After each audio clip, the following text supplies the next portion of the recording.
কেউ আছেন? Hello hello. কে রে? এত রাতে গেট খোলা নিষেধ, সেইটা কি জানা নাই? আসলে এত বৃষ্টি ছিল তাই রাস্তায় আটকে গিয়েছিলাম। আমি নতুন এসেছি এখানে। 601 নাম্বার রুমটায় আজকেই শিফট হব। না, সকালে আইসো, এখন কাউরে এন্ট্রি দেওয়া যাইব না। আমি এখন এত রাতে কোথায় যাব? এই শহরে আমার কেউ নেই। প্লিজ আমাকে আসতে দিন, আর কখনো দেরি করব না। আচ্ছা ঠিক আছে। ঋতু খুব কষ্টে নিজের জিনিসপত্রগুলো নিয়ে ভেতরে প্রবেশ করলো। 601। কত কত বললে? 601। কেন, কোনো সমস্যা হলো নাকি? না না, না মানে, না না কিছু না। এই নাও চাবি। কোন দিকে আমার রুম? আপনি কি কষ্ট করে একটু দেখিয়ে দিতে পারবেন? না না না, আমি পারবো না, আমি ওইদিকে যাব না। এমন আচরণ দেখে ঋতু কিছুটা অবাক হলো।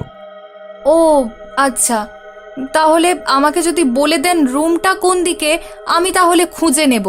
3 তলার সিঁড়ি দিয়ে গিয়ে সবচেয়ে শেষের রুমটা। আচ্ছা। সে নিজের ভারী জিনিসপত্রগুলো নিয়ে রুমের দিকে চলল। দরজার সামনে আসতেই হঠাৎ সব লাইট বন্ধ হয়ে গেল। আরে লাইটের আবার কি হলো? শেষ পর্যন্ত ইলেকট্রিসিটিও চলে গেল। দরজা খুলতেই চারপাশে আলো জ্বেলে উঠল, আর সেই আলোতে সে দেখতে পেল ভেতরে কেউ দাঁড়িয়ে আছে। ভয়ে চিৎকার করে উঠল সে। এমন সময় কয়েকটা ইঁদুর দৌড়ে পালালো। পাশের রুম থেকে একটি মেয়ে টর্চ হাতে বেরিয়ে আসলো। এই, কে রে তুই? তোর সাহস তো কম না, আমার রুমের পাশে এসে আমার ঘুমে বাধা দিস। সরি, আসলে হঠাৎ করে ইঁদুর দেখে। এই সময় আবার লাইটগুলো জ্বলে উঠল। তোকে তো নতুন মনে হচ্ছে এখানকার। কে তুই? কোন রুমে এসেছিস? আমি ঋতু, আজকেই আপনার পাশের রুমে শিফট হয়েছি। Nice to meet you. হাসি মুখে ঋতু হাত এগিয়ে দিল, কিন্তু মেয়েটি হাত বাড়ালো না। তুই এখনো এখানকার নিয়ম কানুন জানিস না, বুঝলি? কাল আমার সাথে দেখা করবি। বলেই চলে গেল সে। আজব তো, নতুন একটা মানুষের সাথে। আচ্ছা যাই হোক, আমি যাই, ভেতরে গিয়ে বিশ্রাম নিই। সে রুমের ভেতরে প্রবেশ করবে, এমন সময় সে বুঝতে পারল হায় রে কপাল, পায়েও ব্যথা পেলাম। কষ্ট করে সে ভেতরে চলে গেল। ভেতরে যেতেই দেখতে পেল সবকিছু এলোমেলো এবং দেয়ালে বিভিন্ন রকম পেন্সিল দিয়ে আঁকাআঁকি করা। প্রচণ্ড ময়লা চারপাশটাই। ইস, এখন তো মনে হচ্ছে সব পরিষ্কার করা ছাড়া বিশ্রাম নেওয়াটারও উপায় নেই। কি একটা অবস্থা হয়ে আছে এখানে। ঋতু পরিষ্কারের কাজে লেগে গেল। ঘড়িতে তখন রাত 2টো। বাইরে এখনো বৃষ্টি হয়েই যাচ্ছে। সবকিছু পরিষ্কার করে ফেলেছে সে। তারপর শুয়ে পড়ল বিছানায়। কখন যে ঘুমিয়ে পড়ল জানা নেই।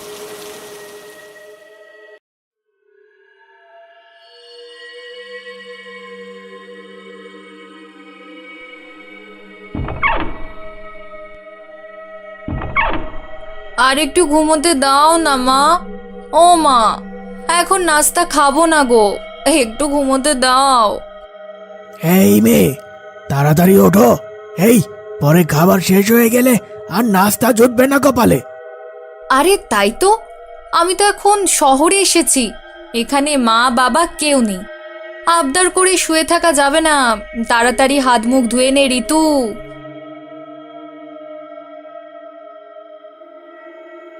এত বেলা পর্যন্ত ঘুমিয়ে থাকলে চলবে? নিয়ম কানুন বলেও তো কিছু আছে নাকি? সরি, আসলে রুমটা এত নোংরা ছিল, গতরাতে আমি। কোনো কথা শুনতে চাই না, তাড়াতাড়ি নিচে আসো, নাস্তা খেয়ে নাও, নইলে উপোস থাকো বাপু, আমার কি। ঋতু নিচে চলে আসলো। টেবিলে সাজানো আছে খাবার। সে একটি রুটি নিতে যাবে, এমন সময় একটি মেয়ে তাকে ধাক্কা দিল। আরে, তুই গত রাতের মেয়েটা না আমার পাশের রুমের? হ্যাঁ, আপনার নামটা? আমাকে ম্যাডাম বলে ডাকবি, ম্যাডামই হচ্ছে আমার নাম। পাশে থাকা মেয়েগুলো খিলখিল করে হাসতে লাগলো। এই বলতো, তোর গ্রাম কোথায়? দেখে তো মনে হচ্ছে কোনো আড়াপাড়া গ্রাম থেকেই এসেছিস। প্লিজ, আপনি আমার সাথে এমন ব্যবহার করবেন না। আমি আপনার সাথে কোনো ঝামেলায় যেতে চাই না, আপনিও আমার সাথে ঝামেলা করবেন না। ওমা ওমা, দেখছিস তোরা মুখে মুখে তর্ক করছে। খুব সাহস তোর, তাই না? দেখবি তোর সাহসিকতা কিভাবে ছুটাই।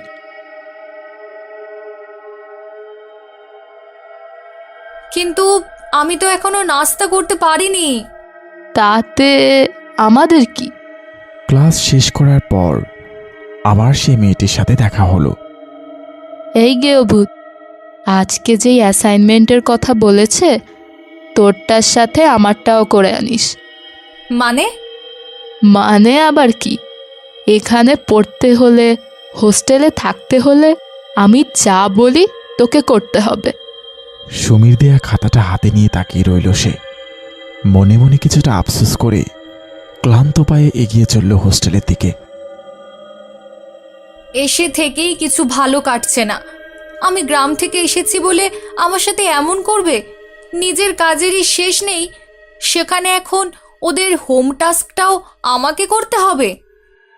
মনে এটা সেটা ভাবতে ভাবতে একটা চলন্ত গাড়ির সামনে এসে পড়ল ঋতু। যখন গাড়িটা তাকে চাপা দেবে এমন সময় একটা হাত তাকে টেনে সরিয়ে নেয় সেখান থেকে। কিন্তু মানুষ জড়ো হতেই চোখের পলকে অদৃশ্য হয়ে গেছে সে। কে কে ছিল? কে বাঁচালো আমায়? আমি নিশ্চিত আমি কাউকে দেখেছিলাম যে আমাকে বাঁচিয়েছে। ঋতু তার রুমে বসে পড়াশোনা চালিয়ে যাচ্ছিল। এমন সময় দরজায় নক। সে দরজা খুলে দেখতে পেল কিছু মেয়ের সাথে দাঁড়িয়ে আছে সুমি। কি হলো তোমার এখানে? কিছু প্রয়োজন? গত 2 দিন থেকে আমাদের জামা কাপড় ধোয়া হয়নি। তাহলে আমি কি করব? কি বলছো তোমরা এসব? আমি পড়ালেখা করছি, আর এমনিতেও আমি কেনই বা তোমাদের কাজ করব? বলতে না বলতেই সুমি চুল টেনে ধরল ঋতুর। খুব সাহস হয়েছে, তাই না? আমার মুখের উপর তর্ক। আহ, উফ, ছাড়ো বলছে, লাগছে। তাড়াতাড়ি গিয়ে সব পরিষ্কার করে আন, নয়তো তোর খবর আছে। আচ্ছা ঠিক আছে ঠিক আছে, আমার চুল ছাড়ো। সুমি কাপড়গুলো ঋতুর গায়ে ছুঁড়ে মারে। কোনো উপায় না পেয়ে বাধ্য হয়ে সে কাপড়গুলো তুলে নিয়ে ভিতরে চলে যায়। বাথরুমে ঢুকে সাবানের উপর পা রাখতেই পিছলে পড়ে যেতে লাগলো সে। এমন সময় অদৃশ্য কেউ তাকে হাওয়ায় তুলে ধরল। কে? এখানে কে আছে? না, সবটা কোনোভাবেই আমার মনের সন্দেহ হতে পারে না। আমি নিশ্চিত এখানে আমাকে সাহায্য করার চেষ্টা করছে কেউ। কখনো গাড়ির অ্যাক্সিডেন্ট থেকে, কখনো বাথরুমে পড়ে যাওয়া থেকে। অবশ্যই কেউ আছে, কিন্তু কে সে? আরে তুমি নতুন মেয়েটা না, 601 নাম্বার রুমের? জি। কবে এলে? কেমন কাটছে দিনকাল? গত রাতেই এসেছি। ঋতুর হাতে এতগুলো কাপড় দেখে জিজ্ঞাসা করলো, এখানে সবাই তোমার সাথে ভালো আচরণ করছে তো? কোনো সমস্যা হলে আমাকে জানাবে। আসলে কিছু কিছু দুষ্টু মেয়ে আছে, নতুন মেয়েদের পেলেই ফাইজলামি করে। তোমার সাথে অমন কিছু করছে না তো? আসলে জি না, আমি ভালো আছি। আচ্ছা, তাহলে আমি চলি, তুমিও তোমার রুমে চলে যাও। এমনিতেই তো ঝামেলার অভাব নেই, এখন যদি বিচার দেয় তাহলে ওই সুমি নামের মেয়েটা আমার জীবন নরক করে ফেলবে। থাক ভাই, আমি ওদের থেকে দূরে দূরে থাকলেই ভালো। সে নিজের রুমে চলে গেল।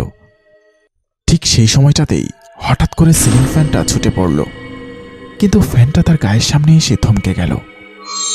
ঋতু দীর্ঘ শ্বাস ছেড়ে কান্না করতে করতে বলল, কে তুমি? আমাকে কেন সাহায্য করছো? প্লিজ আমাকে বলো, প্লিজ দেখা দাও, প্লিজ, আমি তোমার কোনো ক্ষতি করব না। বলতে না বলতেই দৃশ্যমান হলো একটি ছেলে, যার গায়ে ভয়ঙ্কর কালো দাগ, মুখ ফ্যাকাশে। তুমি কি আমায় ভয় পাও না? ঋতু কিছুক্ষণের জন্য স্থির হয়ে গেল, তারপর মনে সাহস নিয়ে বলল, না, তুমি তো আমার বিপদের বন্ধু, তোমাকে কেন ভয় পাবো বলো? এই শহরে আসার পর থেকেই তুমি আমাকে সাহায্য করে যাচ্ছ, তাহলে কেন আমি তোমাকে ভয় পাবো? আমি তো ভয় পাই এখানে থাকা স্বার্থপর মানুষগুলোকে। তা ঠিক বলেছ। তোমার নাম কি? আমার নাম রবিন। এখানে আসার পর থেকে আমার একটাও বন্ধু হয়নি, শুধুমাত্র আমি গ্রাম থেকে এসেছি বলে। এখানে পরিবার ছাড়া থাকতে আমার ভীষণ কষ্ট হয়, কিন্তু তার মধ্যে এত নিষ্ঠুর আচরণ আমার জীবনটাকে নরক করে তুলেছে। তোমার যদি একটা ভূতের সাথে বন্ধুত্ব করতে সমস্যা না হয়, আমার কিসের আপত্তি? তুমি নিশ্চয়ই ওই ফ্যানটার জন্য ব্যথা পেয়েছো। ভূতের আবার ব্যথা? তারা দুজনেই একসাথে হেসে উঠল। এভাবেই কাটতে লাগলো কয়েকদিন। তাদের দুজনের মাঝে সুন্দর একটি বন্ধুত্ব গড়ে উঠেছে। মাঝে মাঝে অন্ধকারে রবিনকে দেখে ভয় পেয়ে যায়, কিন্তু তবুও তাদের মাঝে কখনো বন্ধুত্বের ফাটল ধরেনি। তুমি তো আমায় হার্ট অ্যাটাকে মেরে ফেলবে, আমি ভয় পেয়েছিলাম। কি করব? আমি তো আর দিনের আলো সামনে আসতে পারি না। কি হয়েছে তোমার? তুমি কাঁদছিলে কেন? আর কে? ওই সুমিটা আজ আমার গায়ে পানি ঢেলে দিয়েছিল, আমি ওর কাজ করব না বলেছি বলে। চলো, ওকে আজ একটা শিক্ষা দেই। কিন্তু কিভাবে? এমন ভয় দেখাবো আর কখনো কাউকে অত্যাচার করবে না। কাউকে অত্যাচার করার আগে দুবার ভেবে নেবে। এমন অবস্থা করে ছাড়বো, একা বাথরুমে যেতেও ভয় পাবে। হ্যাঁ চলো। তারা দুজনেই মিলে গেল সুমির রুমের সামনে। ঋতু দরজার পাশে দাঁড়িয়ে রইল, আর রবিন ভিতরে চলে গেল। ওরে বাবা, এটা কি? বাঁচাও! আয় হায়, আমাকে মেরে ফেললো। কেউ আছো? দরজাটা খুলো, কেউ আছো? একদম উচিত শিক্ষা দিয়েছি। না ভাই, না না, আর জীবনেও কাউকে দিয়ে নিজের কাজ করাবো না। বরঞ্চ দরকার হলে আমি নিজে গিয়ে ঋতুর কাজ করে দিয়ে আসবো। প্লিজ আমাকে ছেড়ে দাও। চিৎকার শুনে এগিয়ে এলো ম্যানেজার রাহুল আর সেই বৃদ্ধা। ঋতু, গত রাতে তুমি সুমিকে ভয় লাগাবার কাজে জড়িত ছিলে, তাই না? না মানে সত্যি কথাটা আমাকে বলতে পারো? আমি মূলত আজ সেই কথা জানতে আসিনি। আমি এসেছি তুমি কিভাবে এটা করলে তা জানতে। মানে কিভাবে তুমি সুমিকে ভূতের ভয় দেখালে। স্যার, আপনি যদি কাউকে না বলেন তাহলে বলবো। ওকে। আসলে আমার একটা বন্ধু আছে, ভূত বন্ধু। কি? সত্যি কথা বলছি, ও আমাকে সাহায্য করেছিল গতকাল। ওর নাম কি রবিন? তোমার বন্ধুর নাম কি রবিন? আপনি কি করে জানেন? ঋতু, তুমি হয়তো জানো না, এই জায়গাটায় আগে ছেলেদের হোস্টেল ছিল। মারাত্মক র্যাগিং, মারামারি ছিল এখানকার নিত্যদিনের ঘটনা। কিন্তু একটা পর্যায়ে এর ফল আত্মহত্যা অবধি পৌঁছায়। তখনই জায়গাটা বন্ধ করে দেওয়া হয়েছিল। তারপর মেয়েদের এখানে বসবাসের ব্যবস্থা করা হয়েছিল।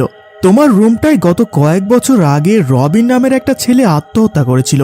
আর তারপর থেকে ওই ছেলের আত্মা সম্পর্কে বিভিন্ন গুজব ছিল আমাদের হোস্টেলে। কিন্তু সময়ের সাথে সাথে মানুষ ওগুলো ভুলে গিয়েছিল। আর তাই তোমাকে আমরা ওই রুমটায় থাকার পারমিশন দিয়েছিলাম। ও, তার মানে রবিন আত্মহত্যা করেছিল? কিন্তু কেন? তা তো আমিও জানি না, তবে খুবই দুঃখের একটা জীবন পার করছিল ছেলেটা। কিন্তু যদি সত্যি রবিনের আত্মা এখনো এখানেই থেকে থাকে, তাহলে আমি বলবো মরার পরও রবিন শান্তি পেল না। কেন? কারণ মৃত্যুর পর কোনো আত্মা পৃথিবীতে ঘোরাঘুরি করে না ঋতু। যারা করে তারা দুর্ভাগ্যবান, দুঃখী। কি ব্যাপার? কেন ডাকলে আমায়? রবিন, তোমার সাথে কি হয়েছিল? কেন তুমি এখনো এখানেই পড়ে আছো? মানে তুমি কি এই পৃথিবী থেকে চলে যেতে পারছো না বলেই এখানে ঘোরাঘুরি করছো? হ্যাঁ ঋতু, আসলে আমার মৃত্যুর পর আমার আত্মাটা এখানে আটকা পড়ে যায়। আমার দেহটাকে ফেলে দেওয়া হয়েছে ময়লার ভাগাড়ে। কি? হ্যাঁ, ঠিক বলেছি। তুমি কেন আত্মহত্যা করেছিলে? না ঋতু, আমি আত্মহত্যা করিনি। আমাকে খুন করা হয়েছিল। ভার্সিটির কিছু স্টুডেন্ট মিলে আমাকে জোর করে অনৈতিক কাজে যুক্ত করতে চেয়েছিল, কিন্তু কিন্তু আমি তাদের কথায় রাজি হইনি। আমি তাদের কুকীর্তি ফাঁস করতে চেয়েছিলাম, তাই তারা আমাকে হত্যা করে আত্মহত্যার নাটক বলে চালিয়ে দেয়। তাহলে তোমার আত্মাকে মুক্ত করতে আমি কি করতে পারি রবিন? আমি জানি না ঋতু, শুধু এটুকু মনে আছে, আমাকে মারার পর আমার শরীরটা তারা ময়লায় ফেলে দিয়েছিল। আমি খুব প্রার্থনা করতাম কেউ আমাকে সাহায্য করুক, আমি এই অভিশাপ থেকে মুক্তি পেতে চাই। কিন্তু একটা ভূতকে কে সাহায্য করবে? আমার উপস্থিতিতেই সবাই ভয় পেয়ে পালিয়েছে তো। না রবিন, তুমি ভুল করছো।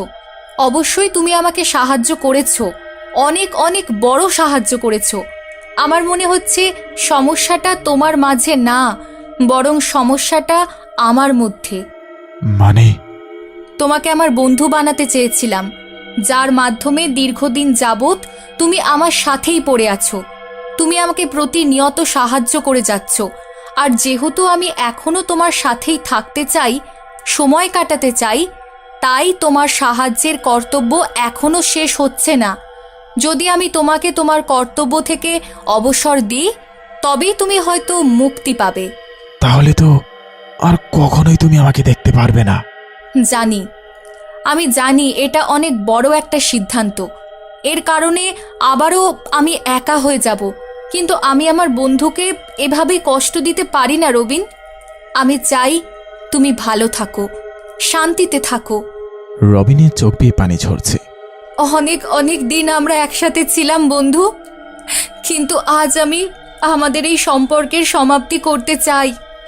তুমি আমার জন্য যত কিছু করেছো, সবটার জন্য ধন্যবাদ রবিন, অসংখ্য ধন্যবাদ। ঋতুর কথা শেষ হতে হতেই চারপাশ আলোকিত হয়ে উঠল। সে উপলব্ধি করতে পারল ধীরে ধীরে অদৃশ্য হয়ে যাচ্ছে রবিন। বিদায় বন্ধু, আমাকে মুক্তি দেওয়ার জন্য ধন্যবাদ। আমি চিরদিন তোমার কাছে কৃতজ্ঞ থাকব। ভালো থেকো রবিন, আবারও দেখা হবে আমাদের। ফাঁকা রুমটায় দাঁড়িয়ে রইল ঋতু। তার চোখ দিয়ে কান্না গড়িয়ে পড়তে লাগলো।